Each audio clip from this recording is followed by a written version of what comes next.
Gardner plays her part as Australia rebound after T20 World Cup disappointment.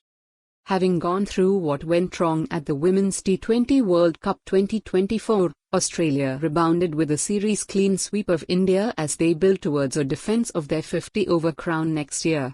Australia outplayed India after two comfortable victories in Brisbane before finishing the series with an 83-run win in a topsy-turvy contest in oppressive conditions at the WACA in Perth. Australia entered the ODI series with an unfamiliar bitter taste after their semi-final defeat to South Africa in the UAE. Underlining an increasingly cramped women's cricket calendar, the team and hierarchy did not get a chance to debrief due to the WBBL starting almost immediately after.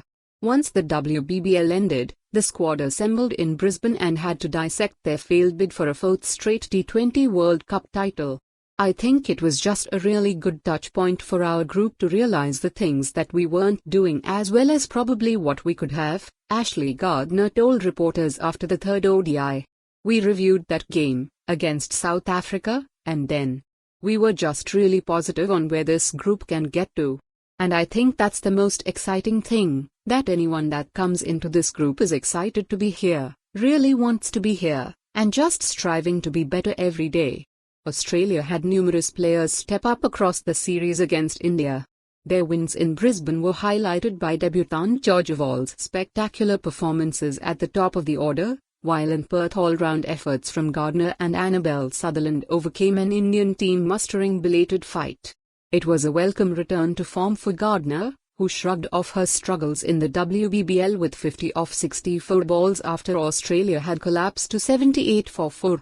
It was her first ODI half-century in almost 18 months and she backed up with the ball to claim career-best figures of 5 for 30. I felt it's one of those things. You feel really confident in the nets but then it doesn't replicate in the middle, Gardner said. For me, I knew that I just had to spend a little bit of time out in the middle and I came in at a pretty tough time. I just love batting with Pels, Sutherland. It's always really positive, just keep each other going in those moments and knowing that if we just got through that tough little phase, it would be fine. And I guess that's the messaging that I just tried to keep telling myself. With Alyssa Healy on the sidelines for the entire series due to injury, Talia McGrath took the captaincy reins with the 27-year-old Gardner as her deputy. I think T-Mac, McGrath, and I work really well together, she said. We're obviously very different personalities, but I think we complement each other in that way as well. She is a very cool, calm person. And I guess what I challenged her with were